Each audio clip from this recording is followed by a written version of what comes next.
All right. Now, your job as a parent is not that they learn, because you can spoon feed them and they memorize everything, right? And then till grade 5, grade 7, grade 8, they're awesome. Then in grade 10, they're because by grade 10, you cannot drink enough knowledge. You have to figure it out. So your job as a parent is not to make sure learning comes out of their mouth. Your job as a parent is to make sure they learn how to learn. Learn how to learn. So they can learn by themselves when you're not there. From scratch. Otherwise, what did you teach them? Right? As a mommy tigress has to teach the cubs how they can hunt for themselves when I'm not around. You want to be that tigress who didn't teach? Really? You want to be that tigress who didn't teach the cubs how to hunt? And then she finds them lying somewhere. This is your number one job.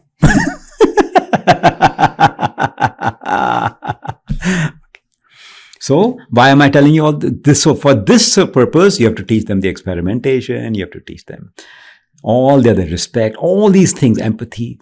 All of this is part of learn how to learn. Okay.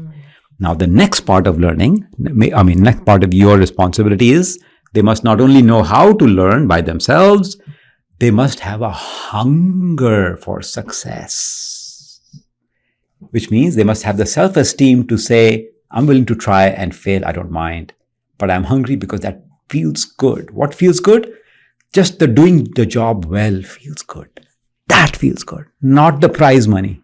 Not the, labels I get here, not the stars I get here. Those are nice. Internal drive has only one laddu, only one dessert item for the kids, which is I enjoy doing the job well, just for doing it well. That's it. That's your biggest laddu. And you have to be taught that. And many kids don't want to learn that early in their life. In the beginning, because when a child is 5 years old, the child's goal is not to do a job well. He wants to do a job well, but there's a higher goal he has. What is the highest goal a 5 or a 6-year-old has in learning or doing anything with the parents? How do I impress my parents? Almost. How to please mommy. Please mommy. Okay. All I want is my mommy to be happy with me. That's their number one drive. And I've seen some parents use that as a hostage technique, making them do stuff that is not right by saying, mommy will not be happy. Oh, don't do that. You have to have some ethics, some idea of what we are teaching here. For those things, you can use that. This will make mommy happy. Not, don't do something, mommy. That you have to use very carefully. That's part of Chanakya discipline. We've talked about Chanakya discipline. Yes. So go watch that video. Parenting series. Yeah. No, some parents have chore charts. For chores around the home. Right? Yeah. And I think you mentioned somewhere that you should make them do the chores which they do not like. Yes. Is that right? That's right. Okay. Yeah. Now, just example for, they do not like to collect the garbage and put it in the main garbage bin. Let's say one of the chores. Yeah. So a parent should be making them do it. But along with what we just taught, which is if you're going to do the job, make sure it's done well. And then you will feel that I did a good job. Okay. Not only I picked the trash from here, and here, then put it in the main, and then I took it outside, if that's your chore, right? Yes. But I did it well. I put the empty, I cleaned that area out. I put the new bags in. Now the new box nice and clean. Everything looks nice and clean. Oh, the inside of the bin is dirty. Let me wash it once in a while. So it's nice. Everything is super well done. So well done that everyone who goes and sees it will see that it's well done. And when you're done as a kid, you have to teach them. And you do it with them. That's how they learn. You say, hey, we'll do it together. When you see the inertia, the kid doesn't want it. Hey, I'll do it with you. And I do it with you means you do it, I watch. But sometimes you put your hand in. Mhm. And then you say, I think this bin needs cleaning, has been cleaned in a while. So you clean it with them. And when it's all done nicely, then they say, let's see if mommy notices or daddy notices, depending on who's, right? And if they don't notice, within 15, 20 minutes, you say, hey, go take a look. I cleaned that. Or, can you go check if I did all the job well? And they say, yeah, it was well. Then you say, excuse me, I need to show you in a little bit more detail. Then you extract a praise out of them. And you teach the child how to extract praise when people are not noticing your good quality work. That has to be taught. Why? Because that praise is key part of the big engine that the kid needs later on to be self-motivated to do a job well. Very nice. You don't teach them how to extract praise. You just took the battery out. What the hell? What kind of parent? Don't do that. Even if you're going to teach your child, teach everything.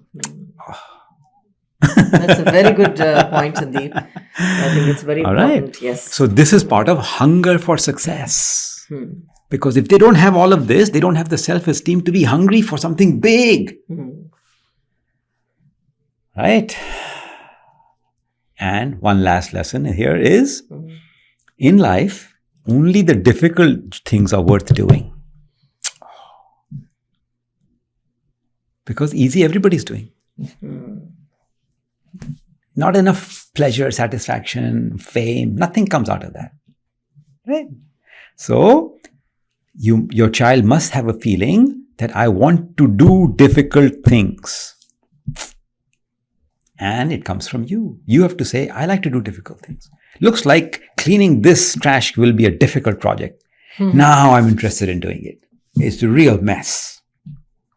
And you tell the child, hey, you do it together. We'll just do it together because this is a difficult thing and that makes it worth doing.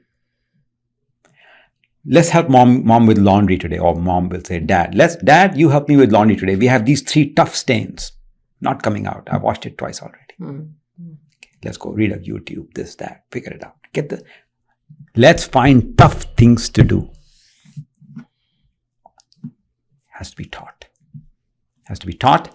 And you have to teach your kids, please learn that doing difficult things, that's what life is all about.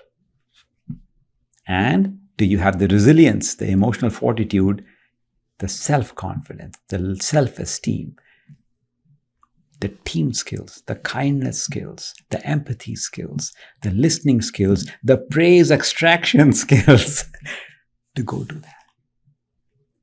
Okay? Okay. We have a few more points. So, now, you will see many kids go through school and college. And this is one of the big challenges floating around in the entire education system. And your kids will face it, which is, why do I have to learn this? I will never use it in my real life. I hear that all the time. I've been hearing it since the college times of my boys. Some even more believable. My dad owns a business. I'm going to be running his business. I don't need to learn any of this. That's why I don't pay attention. Hey, let's go bunk class. Let's do this. Let's do that. Let's just take it easy. And they get a bunch of friends also to become lazy because they know I'll get a job, but you want your problem. Ha ha. Right? All kinds of stupidity happens in school. Other kind of stupidity that happens in school is, oh yeah, your dad owns a big real estate. Yeah, you don't need to study. So are you saying because my dad owns a bunch of real estate, I can afford to walk around with a stupid brain? You think that's a good idea for me? That me being stupid is a good idea for this world? Really? You must be my enemy to suggest that to me. And many times, if you are rich and powerful or successful parent, you have to teach your kids, I'm sorry, kid. You will hear this a few times in your life from people around you saying, your dad's so rich, your dad's so successful, your dad's so powerful, you don't need to do any of this. So I want you to make a note of all those people and know that they're your enemies. Oh. You have to inoculate your kid so they don't become idiots because of idiots. If you are powerful, if you are successful, you have to inoculate your kid that idiots will come and try to hijack you. Because the world is full of idiots only. Sometimes. And those people are thinking, I'm only studying because I want a job that takes money. They don't even understand what we just said in the beginning of our talk here. Why work? Why are we studying? That's not why we're studying. That's not why we go to school just to get a job. We go to school to fully open the lotus of our brain so we can be happy. And it takes everything, including all math, physics, chemistry, history, geography, physical sciences, sports, teams, kindness, management. Everything is needed, and even that is not enough to be happy. So first, if you don't even start with your lotus by saying, I'm only a one-petal lotus, see how symmetrical it is? Then you really got to be low IQ. Sorry, not low IQ, but just ignorant. Right? Nobody wants to walk around with a lotus where only one petal has popped. Oh, look, I don't need it. See, my dad has done so much, I can walk around limping. I'm only handicapped in 25 areas. Only one area I'm okay. I can afford to be, see, my style. Yeah. That's not stylish to be handicapped. Handicapped in a good say. I don't have anything against handicapped people. I like handicapped people, right? Because they actually are more lotus aware than you or me. Right? This handicap meaning people who are willfully blind, right? None so blind